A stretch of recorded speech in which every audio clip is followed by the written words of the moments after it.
I just wanted to comment for a couple of minutes on the vote today on the Convention on the Rights of People with Disabilities. I said earlier off the floor, I said this was a shameful day for the United States Senate, and I mean it. Today was a shameful day for the United States Senate. To turn our backs on a convention, a treaty, which was based upon the Americans with Disabilities Act in our own country that's now 22 years old and has done so much to enhance opportunities for people with disabilities and their families. So to turn our backs on that for no real reason is something I have a hard time comprehending, and I've been in the Senate a long time now. And, you know, there are reasons people can come up with a vote this way or that on certain things, and usually most times they're very legitimate. People might have some legitimate concerns about a bill or an amendment. I could find no legitimate concerns about the Convention on the Rights of People with Disabilities. Legitimate concerns. Oh, we heard all this talk about, well, homeschoolers, if people homeschooling their kids, that the UN was going to come in and take them away, and nonsense, utter, sheer nonsense. And so what happened today was the triumph on the Senate floor of fear, unfounded, unreasonable fear triumphed over experience, the experience we've had with the Americans with Disabilities Act, reason, rational thought, unfounded fears that somehow, someplace, somebody's going to do something out of the UN, they're going to come in and take over or something. But we proved beyond any shadow of a doubt that none of our laws had to be changed. This gave the UN no authority over our country or our laws or anything.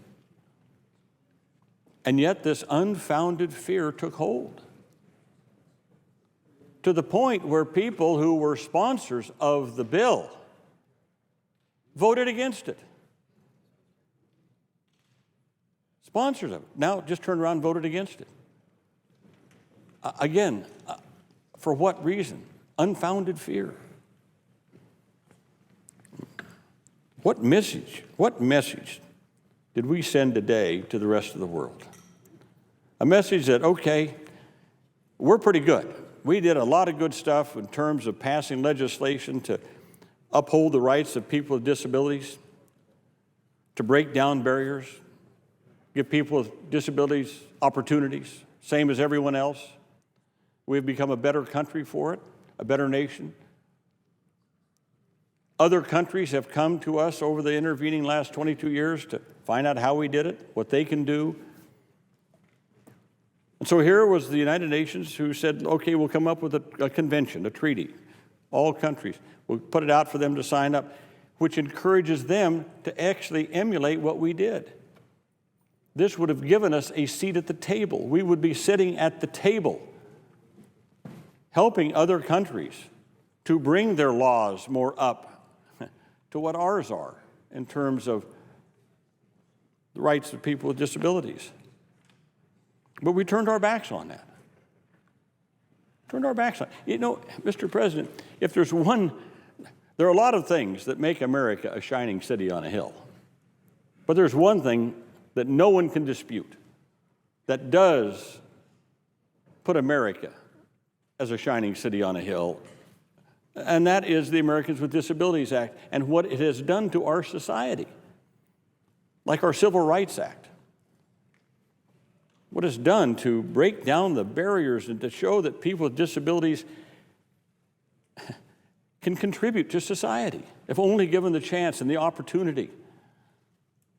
You would think that we would want to then say, yes, we'll be a part of a worldwide effort to break down those barriers against people with disabilities. We want to be part of a worldwide effort that says, you know, it's not right, it's not okay to leave a baby on the side of the road to die just simply because that baby has Down syndrome. You would think that we would want to be part of an effort, a global effort, that says it's not all right to keep kids out of school and away from education because they have a physical disability, they use a wheelchair, or an intellectual disability. You would think we would want to be part of an effort like that says it is not okay to put people in cells, chained to cells, whose only crime is that they are disabled. You would think we would want to be a part of that effort. We've done that in this country. We've done wonderful things. And yet some fear, some unfounded fear that the United Nations is going to come in with a black helicopter or something, I don't know what, and say you can't homeschool your kids. Absolutely. Look, the Americans with Disabilities Act, we've had it for 22 years. Did it stop homeschooling? Of course not. Did it lead to more abortions? Of course not.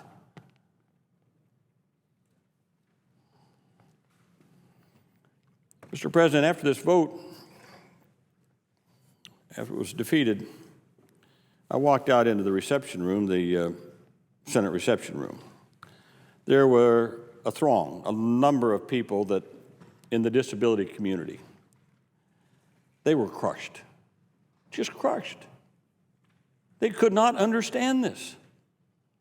How could it be? Every disability community in America, every disability organization supported this. Mr. President, we had 21 veterans organizations. Everything from the American Legion to the VFW to AMVETS, Disabled American Veterans, Vietnam Veterans of America, 21. Every veterans group supported this.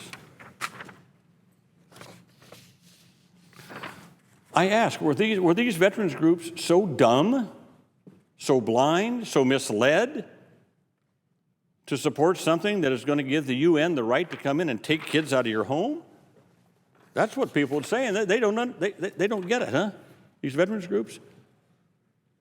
Is that what they were saying? That they don't understand this? Well, of course they understood it, and they know that those were unfounded fears. They were to walk out and see Yoshiko Dart out there holding Justin Dart's hat. Justin Dart, God love him. A man who was in a wheelchair, used a wheelchair most of his adult life, traveled to every state in this country day after day after day after day to get people organized to support the Americans with Disabilities Act. Justin Dart. Well, he's since passed on, but his widow carries his hat around, and she had his hat there. And they were just crushed by this vote. How could we turn our backs on something so important to our country and the world? Pat Wright, others. Before we had the vote, we had a wonderful ceremony over in the Dirksen building honoring Bob Dole. You see, yesterday was the International Disability Rights Day. International Disability Rights Day, yesterday. So they wanted to honor Bob Dole for all he'd done, Senator Dole, and it was a wonderful event, wonderful. I saw people over there honoring Bob Dole for all the work he'd done on disability rights who voted against the bill today. I saw them and I thought, wait a minute.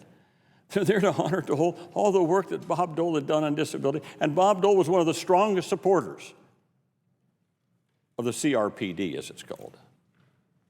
Came over here today in his wheelchair with his wife, former Senator Elizabeth Dole. And yet, people voted against it. I don't get it. Veterans. Mr. President, there's a young veteran. He was sitting in the gallery today, and I met him yesterday for the first time. Senator Kerry spoke at length about him. His name is Dan Bershinsky, and I'm going to ask consent to put his op-ed in the record right at the conclusion of my speech. Without objection. As I also want to put the list of the veterans groups that supported the bill. Without objection. Afterward. But Dan Brzezinski, I just met him yesterday. Young man, he's 25 years old. I'm not going to read the whole thing. He said, but for the first 5 years of my life, I was an able-bodied American. I played football and soccer, even ran a few marathons.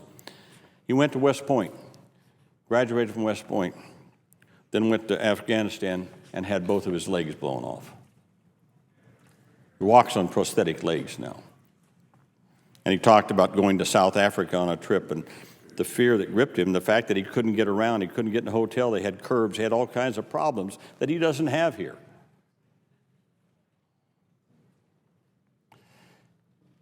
I saw Dan out here in the reception room after the vote.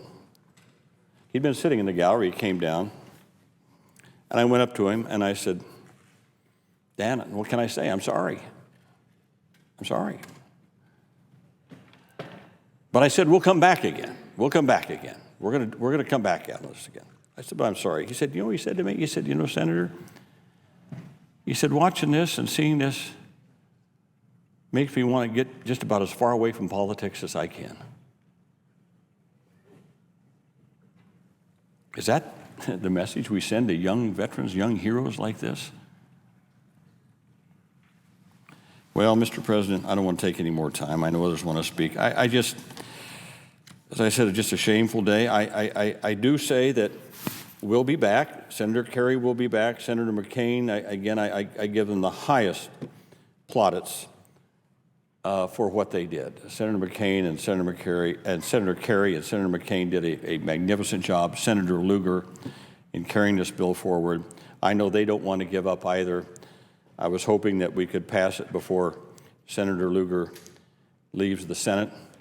It would have been just another wonderful thing that Senator Lugar had done during his time here in the United States Senate.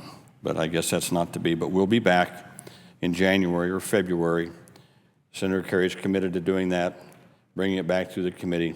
So we'll be back again, and I hope that over the Christmas break and New Year's, I hope those that didn't vote to support this will search their conscience, search their souls, think more about our being involved in this and having a seat at the table and helping the rest of the world change their laws. I hope that when we come back that we'll have some reconsiderations and people recognize that, well, maybe the first vote, maybe that was not the right vote, and you know, change their vote and maybe we can get it passed then. That's my hope, and I hope that we can get to that when we come back after the first of the year.